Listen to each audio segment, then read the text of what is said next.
Good day. This is our oral presentation in cooperative management, the types of cooperatives. Credit cooperative is a financial organization owned and controlled by its members who can borrow a low interest rates from an amount of money they have saved as a group.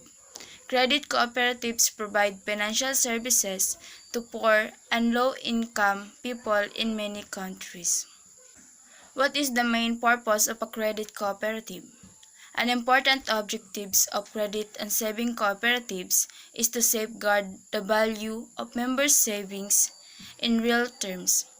As previously mentioned, credit and saving cooperatives have to pay their members' interest at rates higher than those paid by commercial financial institutions. Example of credit cooperative includes Navy Federal Credit Union, Alliance Credit Union, and PenFed Credit Union. Consumer cooperatives produce and distribute modalities to members for productive and provident purposes. What is the purpose of consumer cooperative? In a consumer cooperative, members control the business and provide capital for a strong and efficient operation, and members receive all net savings left after money is set aside for operations and improvements. Retail cooperatives are a type of consumer cooperative which help create retail stores to benefit the consumers making the retail or store. They allow consumers the opportunity to supply their own needs, gain bargaining power, and share earnings. The model is used in many sectors and includes credit union, grocery co-ops, telephone and electrical distribution, housing and child care. Some examples of consumer cooperatives are UW Credit Union, Willie Street Co-op, Adams Columbia Electric Cooperative, Madison Community Cooperative. Producer cooperatives. Producer cooperatives owned by their members who are farmers assemble farm produce to be sold in local markets and share profits at the end of the year. Why is producers cooperatives important?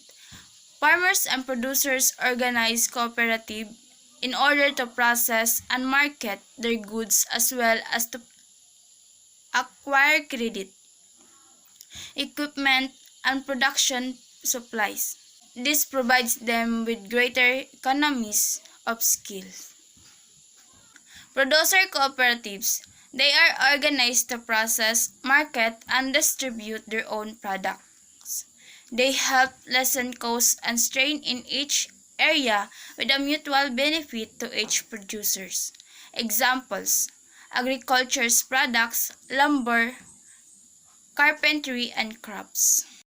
Marketing cooperative. Cooperative can increase the financial returns to their members only through business transactions.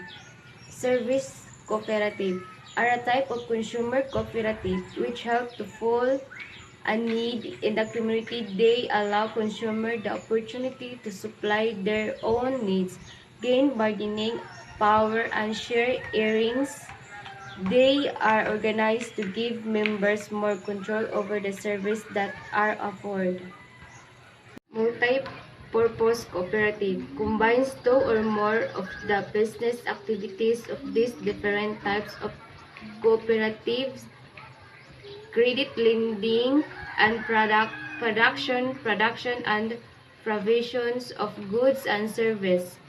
Maiden trace back multiple purpose cooperatives to the subsistence farming traditions of Japan. Advocacy cooperative is an initiative of cooperative that aims to help those in need, especially the underprivileged or poor, which is need financial livelihood assistance to improve their life. Agrarian reform cooperative focuses on the benefits that could help the marginalized or landless farmers to be able to cultivate their own agricultural product. Cooperative bank is a bank designed to help those people who cannot afford long-term and heavy banks or loan financial needs. It is a bank that offers short-term assistance but is helpful to economic stability of the less fortunate people. Dairy cooperative. A dairy cooperative is a collection of dairy farmers who work together to bring milk and other dairy products to market. The dairy co-op is owned and controlled by all members of the co-op equally. Dairy producer members share in the profit and expenses of the co-op. Dairy cooperatives can range widely in size and function, while some dairy cooperatives provide support in the marketing and sale of milk. Cooperative education. Cooperative education is a structured method of combining classroom-based education with practical work experience. A cooperative education experience, commonly used known as a co-op, provides academic credit for structured job experience. Cooperative education is taking on new importance in helping young people to make the school to work transition, service learning, and experiential learning initiatives. Electrical cooperative. An electrical cooperative is a private non-profit company whose purpose is to deliver electricity to its customers or members. Fisherman cooperative. This with an aspect of consumption and social service. Fisherman cooperative is also a managed constant fishery resources, help improve the living conditions of small cell fishes and slow down the rapid depletion of these resources. Health Service Cooperative. It consists of medical, professional, organizational, and ancillary health care workers and provide medical care to those in need. Health services serve patients, similarities, communities, and population. These services are certain around making health care accessible, high quality, and patient-centered. A financial institution that is owned and operated by its member. The goal of financial cooperative is to act on behalf of unified group as a traditional banking service. This institution generally offers service with competitive rates in the areas of insurance, lending, and investment. Credit unions are a form of financial service cooperative. These are included in the delineation of Canadian financial institution. Housing cooperative to assist or provide access to housing for the benefit and its regular member who actively participate in the saving program. Is co-owned and controlled by its members. Insurance cooperative engage the business for ensuring life and property of the cooperative and their members. Transport cooperative include land and sea transportation, limited to small vessels and defined or classified under the Philippines maritime laws, organized under the provision of this code. The importance and benefits of housing cooperative. A cooperative housing association is owned by its members who have complete control over the organization's financial structure. Cooperative housing societies are more inexpensive than other forms of independent ownership due to stripped down payments, fewer closing costs, and longer loan term. For the importance and benefits of insurance cooperative, by pulling together others that have similar risks, cooperative insurance allow policyholders to buy a more expensive coverage and more affordable cost. For the importance and benefits of transport cooperatives are also formed to provide transportation options that reduce the amount of car trips in order to address the environmental and sustainability challenges and that come with urban traffic congestion. Is water service cooperative. Cooperatives organize to own, operate, and manage water system for the provision and distribution of potable water for its members and their households. What are the services of cooperative?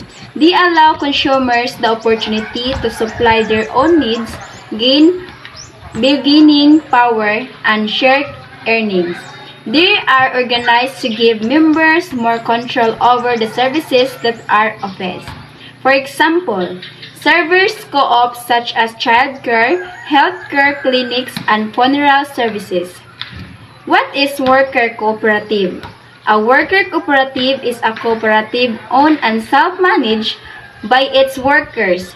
This controls mean a firm where every worker owner participates in decision-making in a democratic fashion, or it may be referred to one in which management is elected by every worker owner who each have one vote. What is an example of a worker cooperative? Union Cab of Madison Cooperative is a worker-owned cooperative provide taxi and transportation services in the city of Madison with Union Cab Cooperative was organized after several cab companies in Madison winter strike in the late 1970s. What is the purpose of worker cooperatives? Any type of business can be worker-owned and controlled as a cooperative, and worker cooperatives can provide ways for organizing new forms of work with less dependence on the employer and increased flexibility and collaboration among workers. What are the two advantages of the worker cooperative? Jobs at worker cooperatives tend to be longer term, offer extensive skills, training, and provide better wages than similar jobs in conventional companies. Furthermore, workers' cooperatives offer opportunities for greater participation in management and governance decisions that help the business succeed. Others type of cooperative may be determined by the authority.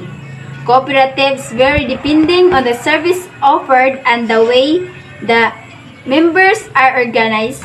They also differ depending on the economic activity, whom members use the cooperative and kind of management.